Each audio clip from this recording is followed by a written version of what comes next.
1932 was the last year that we held a presidential election in the midst of a truly massive financial crisis. That was the election in which the incumbent Republican president, Herbert Hoover, spent the campaign season dodging rotten fruit and thrown eggs on his way to losing all but 6 states to an upstart Democrat named FDR. There's long been a running argument about whether our current president ought to be considered among the worst presidents in U.S. history, whether he belongs alongside Hoover and other presidential failures like Andrew Johnson and Warren G. Harding, maybe on a horrible little monument made out of, I don't know, a teapot dome or something with bad presidents carved in the side. That debate, I think, has now fundamentally changed, as in it's over. Barring yet another disaster of unimaginable scale, we now know that the presidency of George W. Bush will be defined by 4 massive country-changing failures. Disaster 1, the attacks of September 11th, 2001, in which a government that had been warned failed to act on the warnings, and a defense sector larger than the whole rest of the world's defense sectors combined left us undefended.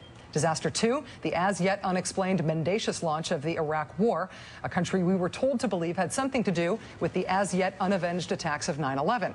Disaster 3, the city of New Orleans, left to drown while the government's once vibrant disaster response and emergency response sector dithered. And now Disaster 4, economic meltdown. We don't really have investment banks anymore. We're borrowing $700 billion, probably mostly from China, to stem off utter collapse. So that's 8 years, 4 crises, each one awful enough on its own to brand any presidency an abject failure. And we got them all done with just one guy. Bargain.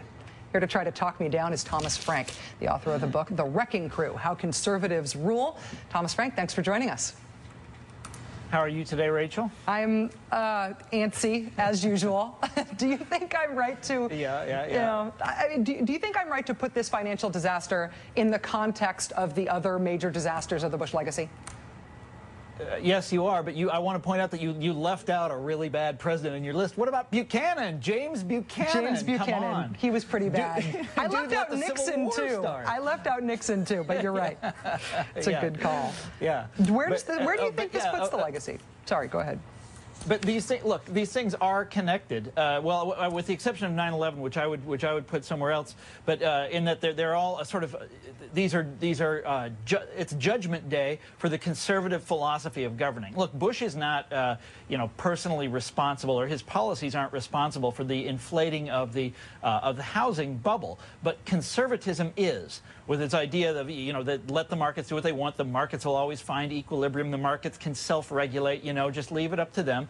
And the other things that you mentioned, like the Homeland Security, which totally failed in the case of Katrina, and the reconstruction of Iraq, which has been a complete disaster. Both of these were cases where they were using Bush's, famous philosophy of privatize, outsource, let the private sector handle the problem. And in all these cases, it failed. And can I keep going?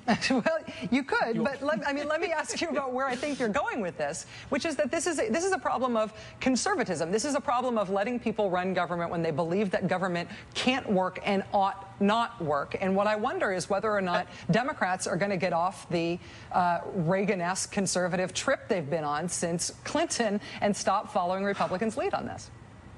I certainly hope they are. And there's another thing to add, and that is their constant war on federal workers, on federal employees. While they're outsourcing everything to the private sector, because of course, the private sector does everything better than public workers. They're constantly bad-mouthing public workers, doing pay freezes, treating them poorly, et cetera, et cetera, et cetera. Get it all out to the private sector. They'll do it. They'll do the job, Rachel. Do you see this debate reflected in the presidential campaign, or is it policy to policy, soundbite to soundbite, and we're not getting at these philosophical issues? No, they haven't got at them yet, but they're being forced to by the collapse on Wall Street, by the complete breakdown, and this is due to the complete lack of oversight of a huge part of the of the financial industry. I mean, if somebody can tell me what a credit default swap is, we can start talking about how to go about regulating it. They're going to crucify mankind on a cross of credit default swaps. We don't even know what they are. Thomas Frank, author of the book The Wrecking Crew. Thank you for trying utterly unsuccessfully to talk me down. I appreciate it.